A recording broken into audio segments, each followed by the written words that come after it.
sort of fine-tuning, trying to get the vehicle in the right position where we get a picture and we get sound going to you without all the breakups. So hopefully things are fine now.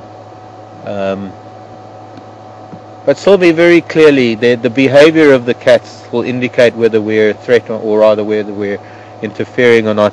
And invariably one heads more, or one goes more by the behavior of the female. Clearly there are times when we've got to take into account the behavior of the cub, because that of course is going to determine how the cub sees the incident itself for future reference. I'm sorry, we're going to have to go. Okay, no, Ephraim's just telling me to hang on, we don't have to go.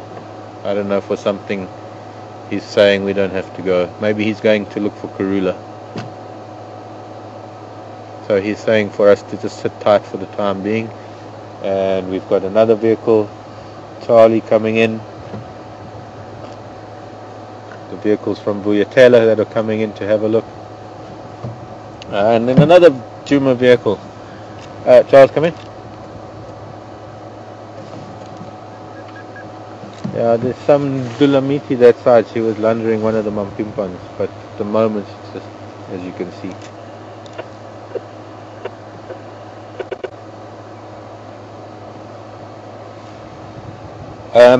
So, where was I? Yes, Sylvie's question about disturbing. Now, we've just had a vehicle from Vuyatela move in, and it's full of people with lovely big bright red pullovers and white shirts and flashing cameras and red hair and, well, very excited people. The only thing that she's lifted her head up to is the white vehicle from Juma, it's just a pickup that Juma uses for deliveries and things. She lifted her head to that vehicle. What it is that there's a process that takes place with lion and leopard and some of these animals that we tend to, I guess in a way, fight over to see, the exciting animals. And this cub is going through that very process at the moment, where the adult female's behavior, oh, she's watching something again, maybe she's seeing the giraffe again, but the behavior of the adult rubs off on the cub, and the cub might be nervous because it's still new to the whole thing, but in the end what it is the adult's behavior will either signal to the cub whether it's a danger, whether it's something to be taken note of or not. And especially lying together with such close body contact. If she were to jump up and start at the sight of a vehicle, the cub would know that it would be a threat. But the very fact that while he's lying with her, touching her body, as long as their vehicle's moving around and she's still got her head down and she's still fast asleep, he will know that although he might be a little bit worried about the sound of a vehicle and the sight of what I'm looking at here, 1, 2, 3, 4, 5, 6, 7, 8, 9 people plus plus Charles and his tracker, 3, 6, 9, 10, 11. So it's a total of 11 people on this vehicle. They're not even looking at the vehicle. They're not even, and the vehicle is even a little bit closer than us. So what it is, perhaps habituation is a word that can be used. I prefer it. They just get accustomed to the fact that the vehicles are not a threat. They don't ever chase the vehicles. Vehicles don't ever chase them. The vehicles might be a little bit of a hindrance in their lives from time to time, but generally speaking, they carry on with their lives regardless of the vehicles. I mean, we saw this very clearly when we were moving around the bush trying to get a look at the giraffe, and I was saying it's so nice to see the giraffe a little bit open with all the worry, and then suddenly there was Sandy Patch stalking this youngster, and she came right past us as though we were invisible. I mean, she didn't even glance in our direction. She was single-mindedly looking at that young giraffe without even twitching an ear in our direction, because she knew that we wouldn't chase her, we wouldn't interfere in her kill, we wouldn't do anything to hinder her movement, that we were, I suppose, as good as a tree that makes a noise and drives around from time to time. not all the animals are like this. I mean, we also got to take into account that some of these animals are not as comfortable with the vehicles. Every animal has its own character, its own...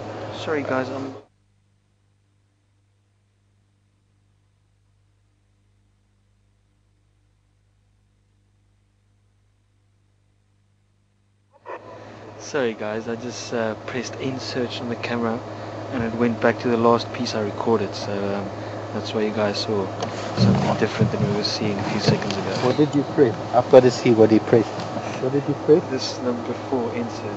Oh, I've never pressed. I know I have elbows and knuckles that bump buttons.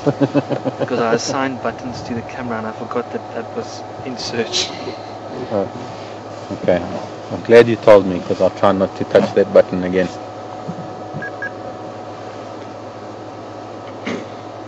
I think, Sylvie, this process that I'm describing of lion and leopard and animals being born to vehicles and growing up, becoming accustomed to the vehicles, and their behavior being modeled upon the behavior of their parents, quite clearly learning what can be a danger. I mean, we have to go back to it. A lioness or a leopard that is suckling her cubs off in some deep, thick bush. Let's take these cubs being newborns. Their hearing is probably good enough. Their sight is non-existent. They're little milky-eyed. They're not that mobile. They're not that active yet. And the only thing they know about the world is when mom comes back to suckle them. Okay, I'm going to have to really move now, because here's another vehicle. No, I don't have to move. This is a staff vehicle. I'm so worried about breaking rules that are...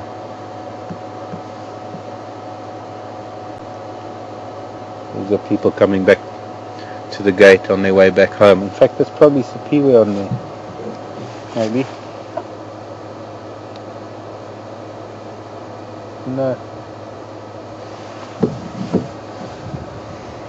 Just a bunch of Juma staff that are going back home. Sandy Patch looking around to see the vehicle. There's a different sound to the vehicle.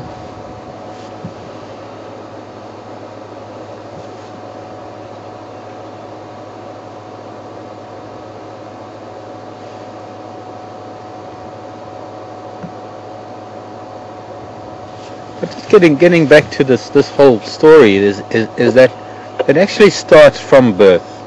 It starts when mom comes back to the den, wherever she's hidden her cubs after she's been out hunting and feeding. She comes back to suckle, and she'll be lying with the little ones, nursing and suckling and kneading her tummy. And maybe they hear a vehicle for the first time, and the sound of it will be strange. It'll be a loud noise, louder than anything, louder even than an elephant. And of course they will either stop suckling or carry on, depending on what mom does. And invariably what happens is mom just puts her head down and goes to sleep and lets them suckle, because she knows she's hidden, she's off of the road. And I think at that point it's the beginning of the teaching process that vehicles are a factor in their lives, that although this is a wild natural area, that us humans do participate in it with our noisy vehicles. And as the cubs grow up, they might hear the vehicles numerous times, and over numerous times they might even brace themselves for some reaction from their mother. And most often what will happen is that she'll just carry on suckling and not react at all.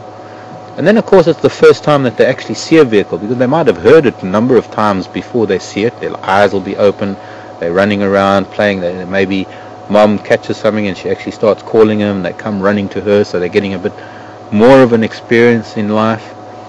And suddenly they see a vehicle, and they will sort of do a double take, and even in cases I've seen, turn around and run the other way, and then peer from a bush and actually see that mom hasn't even moved, that mom is still there, totally unconcerned.